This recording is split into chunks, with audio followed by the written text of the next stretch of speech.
শান্তি। আজ 26/8/2024।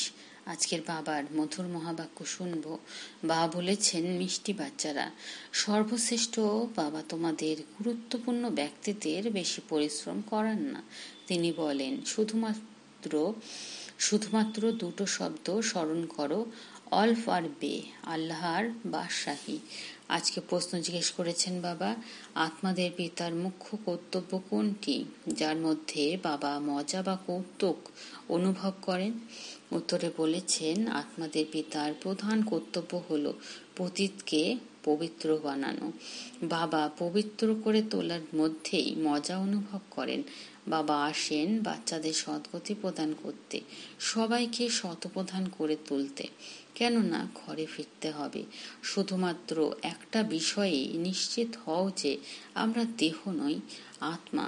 এই পাঠের দ্বারাই বাবার স্মরণ থাকবে আর পবিত্র হতে পারবে। ওম শান্তি। আত্মাদের রুহানি বাবা বসে আত্মারূপী বাচ্চাদের বোঝাচ্ছেন। বাবাও মজা অনুভব করেন বাচ্চারা তোমাদের পবিত্র করে তুলতে। সেই জন্যই বলে থাকেন, পতিত পাবন বাবাকে স্মরণ করো। সবার সদ্গতি দাতা একমাত্র বাবা, আর কেউ নয়। এটাও তোমরা বুঝেছ। এখন অবশ্যই ঘরে ফিরে যেতে হবে। পুরুষার্থ বেশি করার জন্যই বাবা বলেন, স্মরণের যাত্রা অবশ্যই প্রয়োজন। স্মরণের দ্বারাই পবিত্র হবে। তারপর ঈশ্বরীয় পড়াশোনাও করতে হবে। সর্বপ্রথম অলৌকিক বাবাকে স্মরণ করো। তারপর এই বাদশাহী, যার জন্য তোমাদের ডাইরেকশন দেওয়া হয়, তোমরা জানো কিভাবে 84 জন্ম গ্রহণ করে থাকো। শতপ্রধান থেকে তমপ্রধান হয়ে পড়ো, সিঁড়ি দিয়ে নিচে নামতে থাকো। এখন আবার শতপ্রধান হতে হবে। সত্যযুগ হলো পবিত্র দুনিয়া। ওখানে একজনও পতিত থাকে না।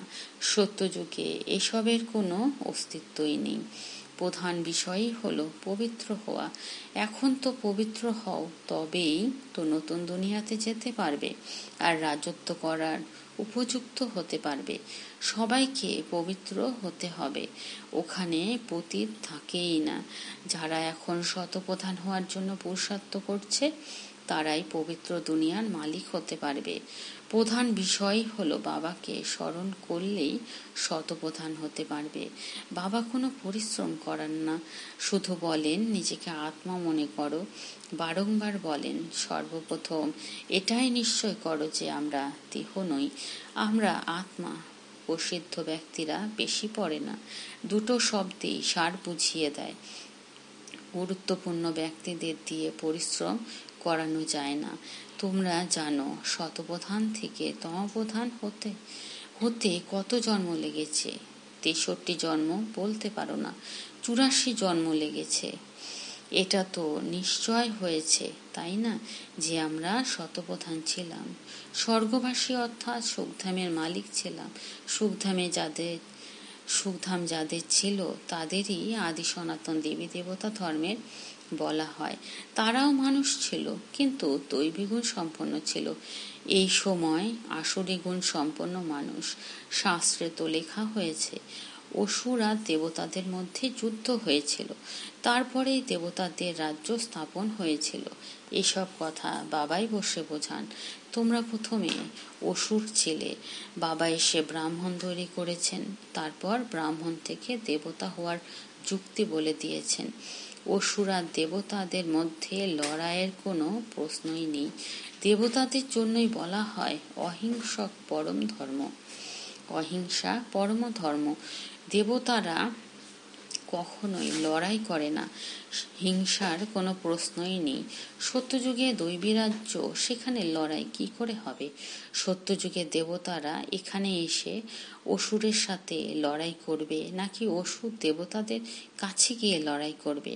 এটা তো হতেই পারে না। এ হলো পুরনো দুনিয়া আর ওটা হলো নতুন দুনিয়া। তবে লড়াই কি করে হবে? ভক্তি মার্গে মানুষ যা শোনে তাই সত্যি বলে স্বীকার করে নেয়। কারো বুদ্ধিতে ধারণা হয় না, সম্পূর্ণরূপে পাথর বুদ্ধি। কলিযুগে পাথর বুদ্ধি, সত্যযুগে পরশ বুদ্ধি সম্পূর্ণ। রাজ্যই হলো পারশনাথের। এখানে তো রাজ্যই নেই। দাপরের রাজারাও অপবিত্র ছিল। তাদের রত্নজড়িত মুকুট ছিল, লাইটের ছিল না, অর্থাৎ পবিত্রতার ছিল না। ওখানে সব পবিত্র ছিল। এর অর্থ এই নয় যে ওপরে কোনো লাইট থাকে, তা নয়। চিত্রগুলিতে পবিত্রতার চিহ্ন হিসেবে লাইট দেখানো হয়েছে। এই সময় তোমরাও পবিত্র হয়ে উঠছ। তোমাদের লাইট কোথায় এটা তোমরা জানো। বাবার সাথে যোগযুক্ত হয়ে পবিত্র হয়ে উঠছ। ওখানে বিকারের নামগন্ধও নেই। বিকারী রাবণ রাজ্যই শেষ হয়ে যায়। এখানে রাবণকে দেখানো হয়। এতে এটাই প্রমাণিত এখন রাবণ রাজ্য চলছে। রাবণকে প্রতি বছর জ্বালানো হয়, কিন্তু জ্বলেই না। তোমরা তার ওপরে বিজয় প্রাপ্ত করো। এরপর এই রাবণ আর থাকবে না। তোমরা হলে অহিংসক। যোগ বলের দ্বারা তোমরা বিজয় প্রাপ্ত করো। স্মরণের যাত্রা দ্বারাই তোমাদের জন্ম জন্মান্তরের সব বিকর্ম বিনাশ হবে। জন্ম জন্মান্তর অর্থাৎ কবে থেকে বিকর্ম শুরু হয়? সর্বপ্রথম তো তোমরা আদি সনাতন দেবী দেবতা ধর্মীয়রাই এসেছিলে। প্রথমে সূর্যবংশী, তারপর চন্দ্রবংশীতে 2 কলা কম হয়ে যায়। তারপর ধীরে ধীরে কলা কম হতে থাকে। এখন প্রধান বিষয়ই হলো বাবাকে স্মরণ করে শতপ্রধান হতে হবে। যারা পূর্বকল্পে শতপ্রধান হয়েছিল তারাই হবে। তারা ক্রমাগত আসতে থাকবে। নম্বর ক্রমানুসারে তারা আসবে। ড্রামানুসারে প্রত্যেকে আসবে এবং নম্বর ক্রমানুসারে জন্মগ্রহণ করবে। কত বিচিত্র এই ড্রামা! একে বোঝার জন্য বিচক্ষণতার প্রয়োজন। যেভাবে তোমরা নিচে নেমে এসেছ, এখন আবার সেভাবেই উঠতে হবে। নম্বর ক্রমানুসারে পাশ করবে, তারপর নম্বর ক্রমানুসারে নিচে নামবে। তোমাদের লক্ষ্য হলো শতপ্রধান হওয়া। সবাই তো ফুল পাস অর্থাৎ পূর্ণ সফলতা প্রাপ্ত করবে না। 100 নম্বর থেকে ধারাবাহিকভাবে কম মার্কস হতে থাকে। সেজন্যই তীব্র পুরুষার্থ করার প্রয়োজন। এই পুরুষার্থ অসফল হয়ে যায়। সার্ভিস করা তো সহজ। মিউজিয়ামে তোমরা কিভাবে বোঝাচ্ছ তার উপরেই প্রত্যেকের ঈশ্বরীয় পঠন পাঠন সম্পর্কে ধারণা হয়ে যায়। প্রধান শিক্ষক যখন দেখবে এই আত্মা সঠিকভাবে বোঝাতে ব্যর্থ হচ্ছে, তখন নিজেই গিয়ে বোঝাবে, এসে সহযোগ প্রদান করবে। দুই একজন গার্ডসও অর্থাৎ পর্যবেক্ষকও রাখা হয়, যারা দেখে ভালোভাবে বোঝাতে পারছে তো। কেউ কিছু জিজ্ঞাসা করলে মুষড়ে পড়ছে না তো, এটাও বুঝেছে। সেন্টারের সার্ভিস থেকে প্রদর্শনীর সার্ভিস ভালো হয়, আবার প্রদর্শনী থেকে মিউজিয়ামের ভালো সার্ভিস হয়। মিউজিয়ামে সুন্দর চিত্র প্রদর্শন দ্বারা বোঝানো হয়। তারপর যারা দেখে যায় তারাও আবার অন্যদের শোনায়। এইভাবেই শেষ পর্যন্ত চলতে থাকবে। এই গড ফাদারলি ওয়ার্ল্ড ইউনিভার্সিটি শব্দটি সুন্দর। এর মধ্যে তো কোনো মানুষের নাম নেই। এর উদ্ঘাটন কে করেছে? বাবা বলেন, তোমরা প্রখ্যাত মানুষদের দিয়ে উদ্ঘাটন করিয়ে থাকো। সুতরাং প্রখ্যাত মানুষ দিয়ে উদ্ঘাটন করালে অনেক মানুষ আসে। একজনকে অনুসরণ করে শেষ পর্যন্ত অনেক আসবে। সেই জন্যই বাবা অর্থাৎ ব্রহ্মা বাবা দিল্লিতে লিখেছিলেন, প্রখ্যাত মানুষরা যে মতামত দিয়েছেন তা ছাপাও। লোকেরা সেগুলো দেখে বলবে, এদের কাছে এত বড় বড় মানুষরা সব আসে, ইনি তো খুব ভালো মতামত দিয়েছেন। সুতরাং প্রখ্যাত মানুষদের মতামত ছাপানো ভালো। এর মধ্যে কোনো জাদু ইত্যাদির প্রশ্নই নেই। সেজন্য বাবা লিখে বলেন, প্রখ্যাত মানুষদের মতামত পুস্তকাগারে প্রকাশ করা উচিত। সেই পুস্তক বিলি করা উচিত। গাওয়া হয় মিথ্যা মিথ্যা কায়া মিথ্যা মায়া, এর মধ্যেই সব এসে যায়। অনেকেই বলে থাকে এটা রাবণ রাজ্য, রাক্ষস রাজ্য।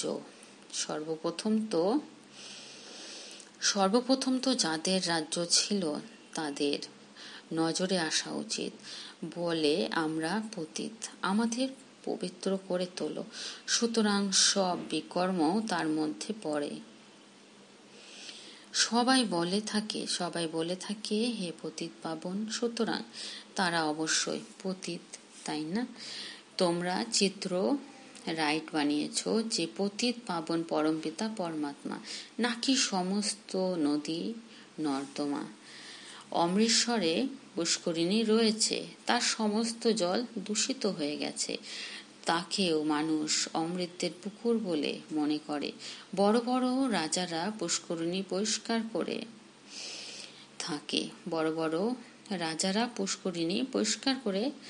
থাকে, তার জলকে অমৃত মনে করে, সেজন্যই নাম রাখা হয়েছে অমৃতসর। অমৃত তো গঙ্গা জলকেও বলে থাকে, কিন্তু এর জল এতই ময়লা যে কিছুই বলার নেই। বাবা অর্থাৎ ব্রহ্মা বাবা এই নদী ইত্যাদিতে স্নান করেছেন। ভীষণ দূষিত ময়লা এর জল। মানুষ নদী তীরের মাটিও শরীরে মেখে স্নান করে। বাবা তো অনুভবী, তাই না? বাবাও অনুভবী, পুরনো শরীরকে বেছে নেন। ব্রহ্মা বাবার মতো অনুভবী কেউ হতে পারেন না। বিখ্যাত সব ভাইসরয় রাজাদের সাথেও সাক্ষাৎকারের অনুভব তার ছিল। বাবা জোয়ার বাজরাও বিক্রি করতেন। 4-6 আনা উপার্জন করতে পারলেও শৈশবে তিনি অত্যন্ত খুশি হতেন। এখন দেখো তিনি কোথায় পৌঁছে গেছেন। গ্রামের একজন সাধারণ ছেলে কি হতে পারে। বাবাও বলে থাকেন আমি সাধারণ শরীরে প্রবেশ করি। এ তো নিজের জন্মকেও জানে না, কিভাবে 84 জন্ম গ্রহণ করে শেষে গিয়ে একজন সাধারণ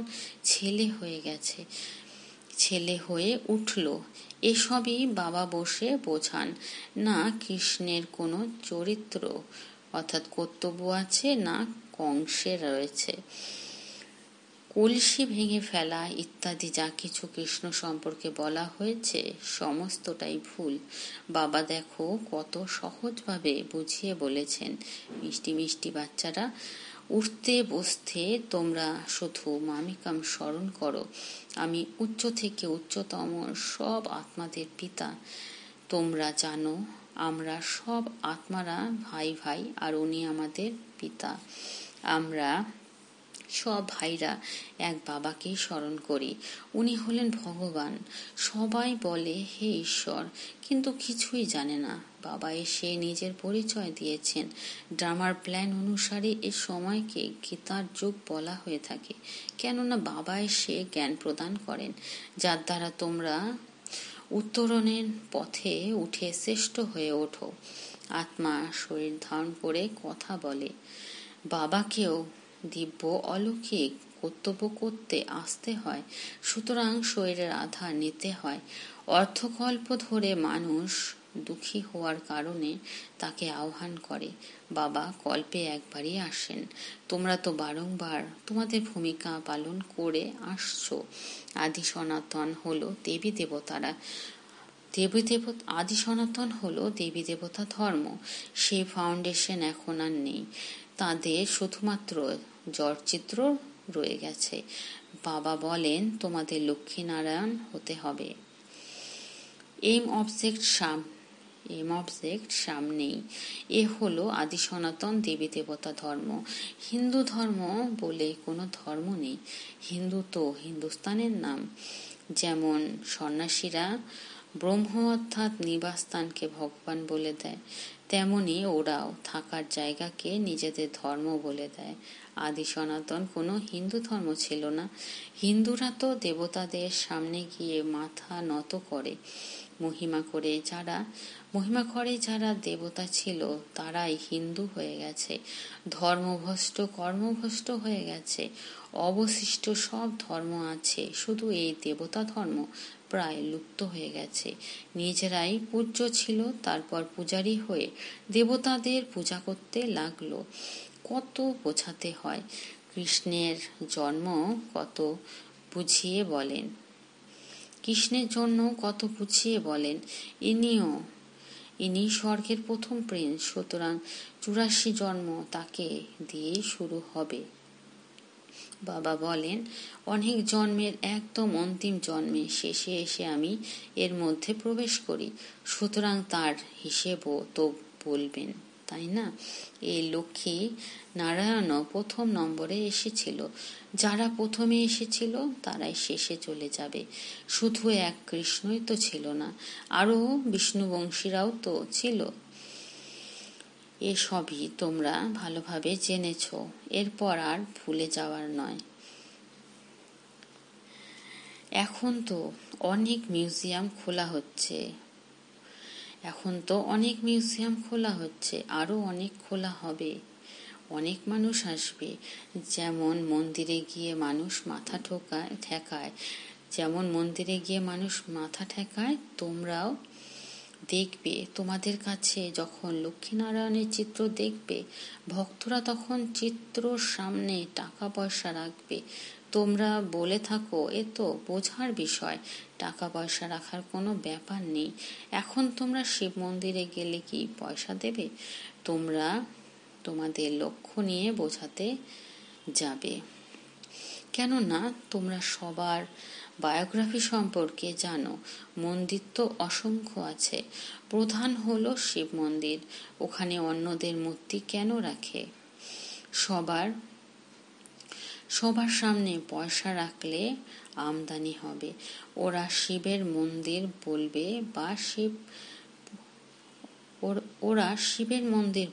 বা শিব পরিবারের মন্দির বলবে। শিব বাবা এই পরিবার স্থাপন করেছেন। প্রকৃত সত্য পরিবার তো তোমরা ব্রাহ্মণদের। শিব বাবার পরিবার তো শালিগ্রাম। তারপর ভাই বোনের পরিবার হয়ে যায়। প্রথমে ভাই ছিলেন, তারপর বাবা আসেন, যখন তখন ভাই বোন হয়ে যাও। তারপর তোমরা সত্যযুগে চলে আসো। সুতরাং ওখানে পরিবারও বৃদ্ধি পায়, ওখানেও বিবাহ হয়। তার ফলে পরিবার আরো বৃদ্ধি পেতে থাকে। ঘর অর্থাৎ শান্তিধামে যখন আমরা আত্মারা থাকি, তখন আমরা সবাই ভাই আর এক পিতা। তারপর এখানে প্রজাপিতা ব্রহ্মার সন্তান, ভাই বোন আর কোনো সম্পর্ক নেই। তারপর রাবণ রাজ্য শুরু হলে অনেক জনসংখ্যা বৃদ্ধি পেতে থাকে। বাবা সমস্ত রহস্য বুঝিয়ে থাকেন। তারপরও বলেন, মিষ্টি মিষ্টি বাচ্চারা বাবাকে স্মরণ করলে জন্মান্তরের পাপের বোঝা নেমে যাবে। শুধু ঈশ্বরীয় পড়াশোনা করলেই পাপ মিটবে না। প্রধান বিষয়ই হলো বাবাকে স্মরণ করা। আচ্ছা মিষ্টি হারানিধি বাচ্চাদের প্রতি মাতা পিতা বাপ দাদার স্মরণে স্নেহ সুমনার সুপ্রভাত। আত্মাদের পিতা তার আত্মরূপী বাচ্চাদেরকে জানাচ্ছেন নমস্কার। আর আমরা আত্মারূপী বাচ্চারা আমাদের আত্মিক মাতা পিতা বাপ দাদাকে জানাচ্ছি আমাদের স্মরণে স্নেহ সুমন সুপ্রভাত আর নমস্কার। ধারণার জন্য মুখ্য সার: 1.